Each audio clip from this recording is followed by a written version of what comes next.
नमस्कार, स्वागत है आपका जीवन 24 में। मैं हूं आपके साथ खुशी मित्तल। वक्फ बिल पास होने के बाद जहां तरह तरह के सवाल उठ रहे हैं, वहीं इस बीच आज बीजेपी प्रदर्शन कार्यालय में वक्फ संशोधन बिल को लेकर वक्फ सुधार जन जागरण अभियान चलाया जाएगा और एक दिवसीय कार्यशाला का आयोजन किया गया है। इस कार्यशाला में अल्पसंख्यक प्रकोष्ठ के राष्ट्रीय अध्यक्ष के साथ राष्ट्रीय प्रवक्ता पूर्व मंत्री सैयद शाहनवाज हुसैन, बिहार बीजेपी प्रदेश अध्यक्ष डॉक्टर दिलीप जायसवाल के साथ अन्य अल्पसंख्यक प्रकोष्ठ के नेता मौजूद रहे। वक्फ बिल को लेकर दिलीप जायसवाल ने कहा कि कानून जो एनडीए सरकार की ओर से लाया गया है, वक्फ सुधार जन जागरण अभियान भारतीय जनता पार्टी की ओर से चलाया जा रहा है और आज उसी शुरुआत पटना से की जा रही है। विपक्षी पार्टियों की ओर से अलग अलग भ्रमक फैलाई जा रही है और इसको धर्म से बांटने की साजिश रची जा रही है, जबकि सरकार पारदर्शिता के साथ वक्फ के संपत्ति के साथ इस देश के मुसलमान और अक़लियतों की भलाई कैसे हो, इसका ध्यान एनडीए सरकार रख रही है। लेकिन विपक्ष के द्वारा गलत भ्रमाक फैलाई जा रही है। वक्फ की संपत्ति अल्लाह की संपत्ति है और इस संपत्ति पर उस धर्म के अक़लियतों का हक होता है। भारतीय जनता पार्टी बिहार प्रदेश के द्वारा अटल सभागार में वक्फ संशोधन कानून जो एनडीए सरकार के द्वारा लाया गया है, इसके लिए समाज के अंदर पूरे बिहार में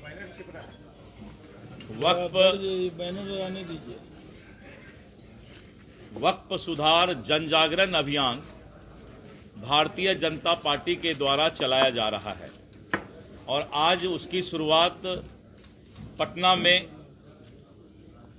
अटल सभागार में किया जा रहा है। आप जैसा कि जानते हैं कि एनडीए सरकार के द्वारा वक्फ सुधार और वक्फ संशोधन कानून लाया गया और विपक्षी पार्टियों के द्वारा अलग अलग भ्रांतियां फैलाने का प्रयास किया जा रहा है और इसको धर्म के आधार पर बांटने का प्रयास किया जा रहा है, भ्रम का जाल फैलाया जा रहा है, जबकि सरकार पारदर्शिता के साथ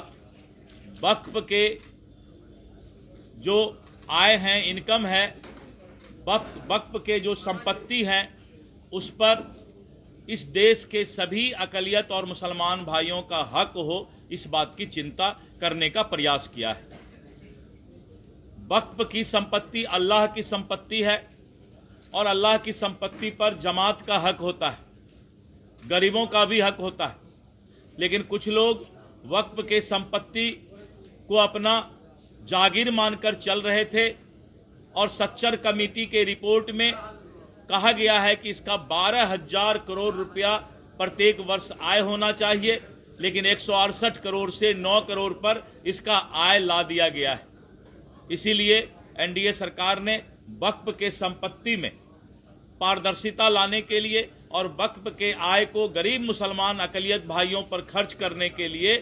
पारदर्शिता कानून और संशोधन लाने का काम किया है। इसके लिए समाज के अंदर कोई भ्रम नहीं फैलाए, भ्रांतियां नहीं फैले, तो भाजपा भारतीय जनता पार्टी जो है,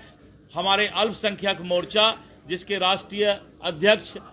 जमाल साहब यहां पर आए हुए हैं, हम लोग के पार्टी के राष्ट्रीय प्रवक्ता सैयद शाहनवाज हुसैन साहब हैं, इस कार्यक्रम के संयोजक मृत्युंजय जी हैं, हमारे विधान पार्षद निवेदिता सिंह जी हैं और अफजल शमसी साहब हैं। ऐसे हमारे सभी नेता मंच पर जो बैठे हुए हैं, इनकी जिम्मेवारी दी गई है कि पूरे बिहार के अंदर हमारे अक़लियत भाइयों के बीच जन जागरण लाया जाए कि वक्फ संशोधन कानून आपके हित में है, आपके लिए है, सिर्फ अक़लियत भाइयों के फायदे के लिए है, इसमें दूसरा किसी का अधिकार नहीं है। इस बात का संदेश इस जन जागरण अभियान के द्वारा दिया जाएगा। अभी के लिए इतना ही है। ऐसी और तमाम खबरों के लिए देखते रहें जीवन 24।